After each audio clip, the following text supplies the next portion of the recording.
it's raining again. Raining. Sunshine yesterday, but it was just kind of kidding us on, I think, that spring is in the air. A bit anyway.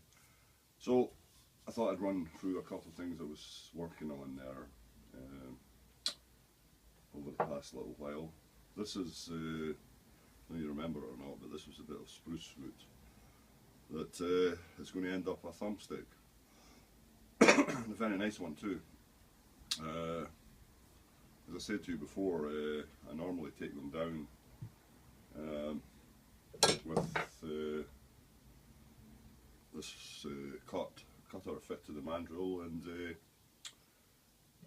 put that on to start with, and then screw in one of these roofing bolts, and it gives you everything you need in an ordinary metalworking vise to manoeuvre it to the positions you're looking for when you're busy filing off and shaping up and that kind of thing. It saves you buying a big expensive vise, purpose carving vise and that type of thing, so it gives you the ability to do everything you need to do without the expenditure. Right? But this one's about 90% through to where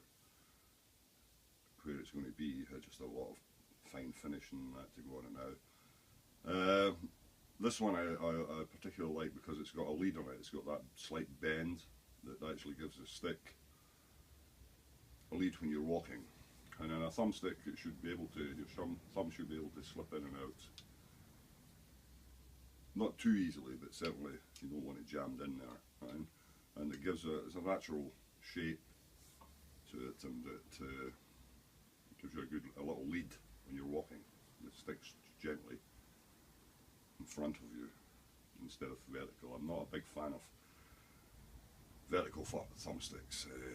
I like a little lead to them, and it helps when you're walking. Right? Unless the one I'm going to show you in a moment is for a rest for a shooting situation. But this is what we've been working on, and there's another one here. You can put, as you'll see, you can put fancy heads on, and you can put a lot more work into them, but I like my stick handles to be comfortable because they're meant to be used every day and all day, and so they must fit to the hand. They must be a good fit. But we'll work away on these and hopefully get out later on this morning. Can't do too much. This is another part of the spruce root that I will do the same with. I will bore down into it and give myself a starting point. This diameter leaves you with enough to bring it down to near enough a stick size, shank size when you come to fitting. So there's a bit of adjustment, but it gives you a start, and when you're shaping off it, lets you understand where you're going to, where you're going to lead to. Check obviously at the end that you're boring into, and make sure there's no rot or shake work or anything that would disturb you, and then look at the position of where you want it to be. You might need to cut the end off, and then start away at a slightly different angle from completely square to what you've got. Just you look at it with the eye and see just where it's going to work, and then position it in the vise, and away you go. Wrap a bit of leather around it, clamp it up, and then once you've got the bolt in, all things are possible.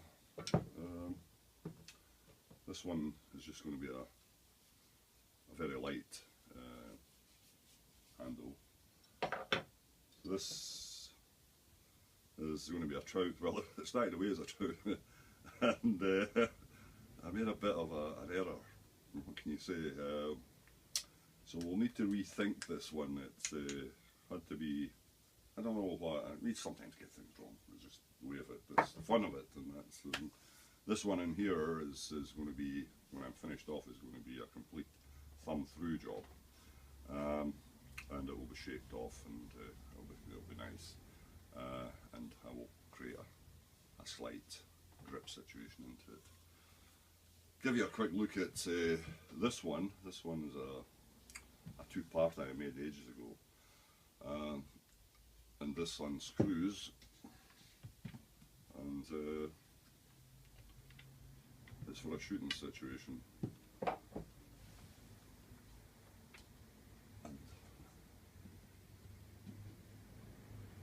the thumbstick screws onto it. Screws onto it.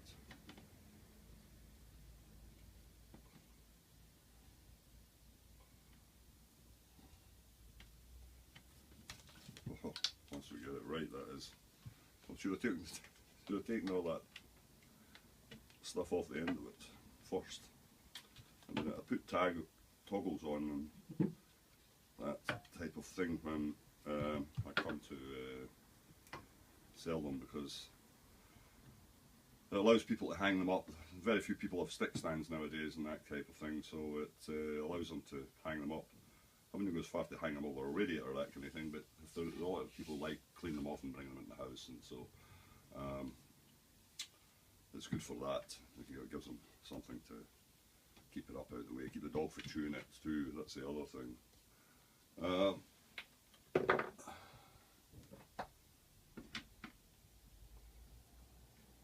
There's no point in showing you how it all goes together as such now, but between the two anyway, if you're doing anything like this, between the two, you need a leather washer just to take up a little tension on it, and it makes a fine walking stick, but you've got the possibility of a gun rest situation on it. It's not really meant for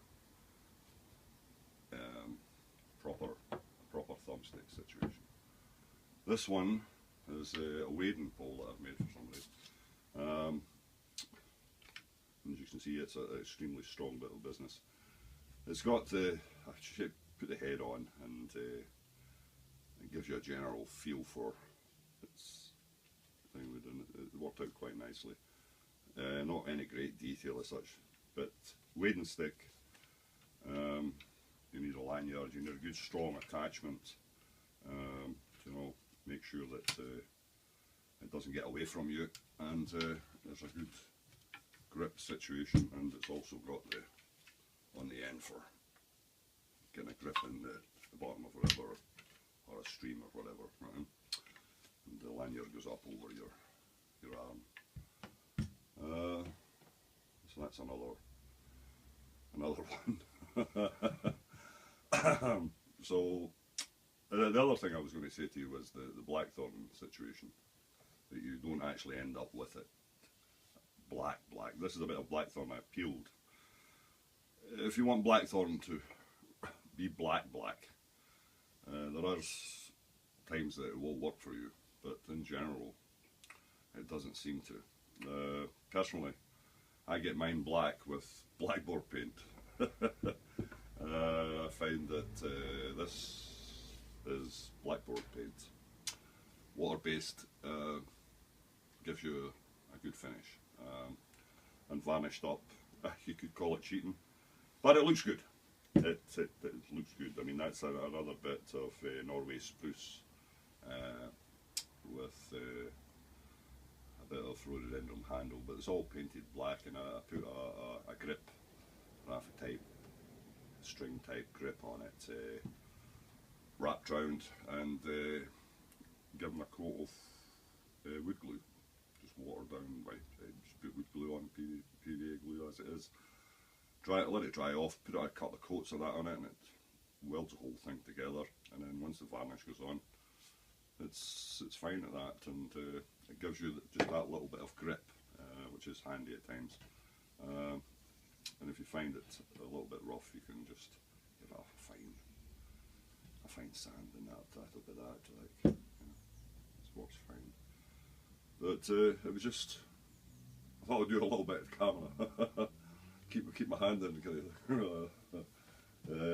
But this piece here just shows you.